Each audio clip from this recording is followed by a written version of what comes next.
bisa dijadikan sebagai suatu perbandingan untuk menjalankan sebuah bisnis.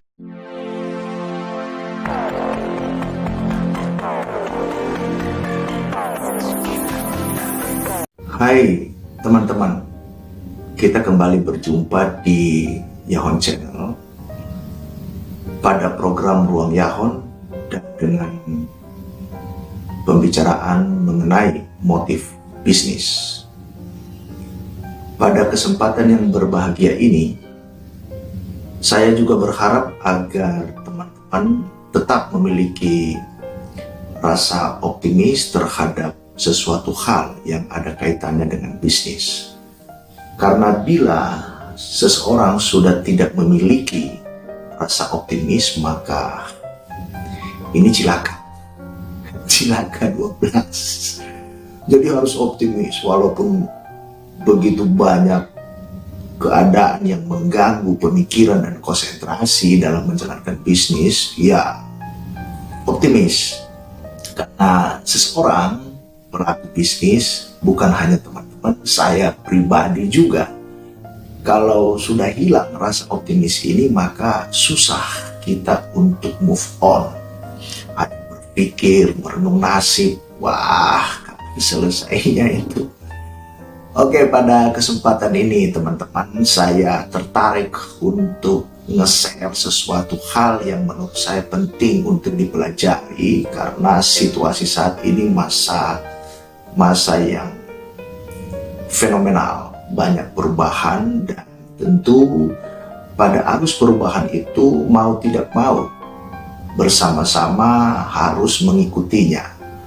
Karena bila pola hal saat ini tidak tepat, maka lelah untuk melakukan sesuatu kegiatan.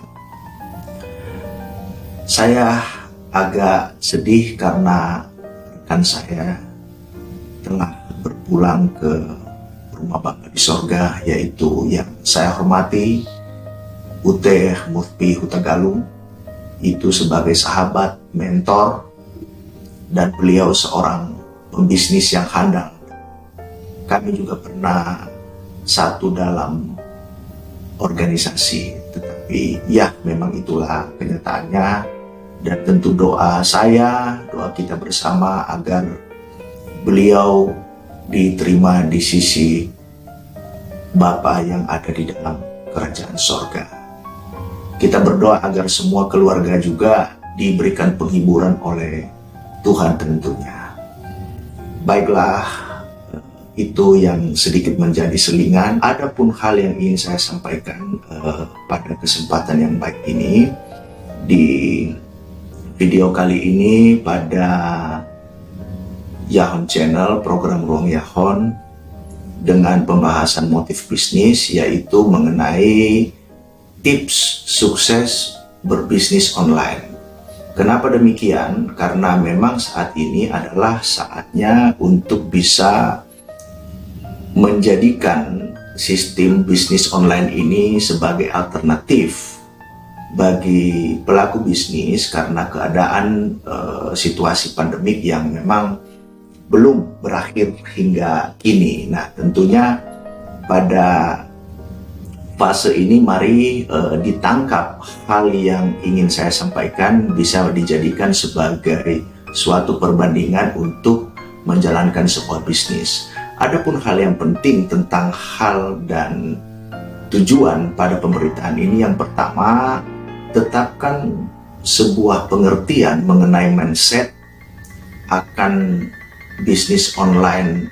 Pembelajaran mengenai online itu tidak simpel. Dibilang simpel ya tidak juga, karena di situ butuh penggalian, butuh pengertian, dan apalagi kalau selama ini menjalankan bisnis belum terbiasa dengan hal yang barusan saya sampaikan, tentu ini sesuatu hal yang sedikit menjadi dilema. Tetapi pentingnya di sini sebuah pengertian, mindset dirubah, dan dalam pengertian itulah teman-teman bisa mengambil sebuah kesimpulan untuk mempelajarinya, mencari celahnya, agar produk dalam bentuk apapun itu, baik jasa, baik dalam bentuk barang dan sesuatu hal apapun, ketika mindset itu dirubah, maka ada ketertarikan tetap hal yang enjoy untuk melakukan fase demi fase yang berkaitan dengan online tersebut. Maka hal yang penting adalah mindset, pengertian yang baik tentang tujuan daripada teman-teman sekalian pada perlakuan untuk melaksanakan suatu kemudian bisnis tersebut. Poin yang kedua adalah pikirkan sebuah brand yang tepat. Brand itu penting. Kenapa? Kalau seandainya produk yang ingin ditawarkan kepada dunia maya, itu dalam bentuk barang, tadi poin pertama saya sudah sebutkan, ataupun itu jasa, dengan brand yang mudah untuk dipahami, dimengerti oleh seseorang,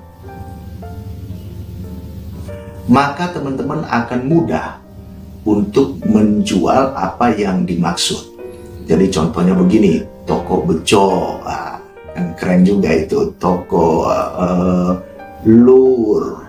Jadi itu kan mudah dimengerti orang, dan memikirkan brand ini jangan disepelekan, tetapi itu benar-benar dianalisa, diseringkan kepada teman-teman di sekitar, keluarga, apakah kira-kira ini baik dan benar, ini menarik nggak kira-kira kalau menggunakan brand seperti ini. Nah, ada seperti salah satu contoh ya, normal, nasi goreng gila, kan itu kan sepertinya geli mendengarnya, tetapi indah juga. Karena memang orang yang makan nasi goreng tidak pernah gila. Saya sering makan nasi goreng gila, tapi saya waras aja. Jadi ada sesuatu brand yang mudah dan agak sedikit lucu dan cepat untuk diingat oleh orang. Nah, sebuah brand itu adalah penentuan untuk bisa membumingkan daripada bisnis tersebut, khususnya pada sistem keonlinean. Dan ketika itu sudah ada, maka penting yang ketiga, buat sebuah blog atau website. Kenapa demikian? Seluruh penjelasan mengenai produk, seluruh penjelasan mengenai bidang bisnis itu diceritakan step by step. Ya, dia akan kontak di mana, produknya bagaimana, kemungkinan kalau dia makanan itu apa saja yang menjadi adonan-adonannya supaya orang percaya. Kadang-kadang kan kalau kita mau beli keripik ya, saya sendiri saya baca tuh apa yang menjadi bahan-bahan yang digunakan di sini, karena kadang-kadang orang nggak suka gula putih, dia sukanya gula Jawa atau dia gula aren ya.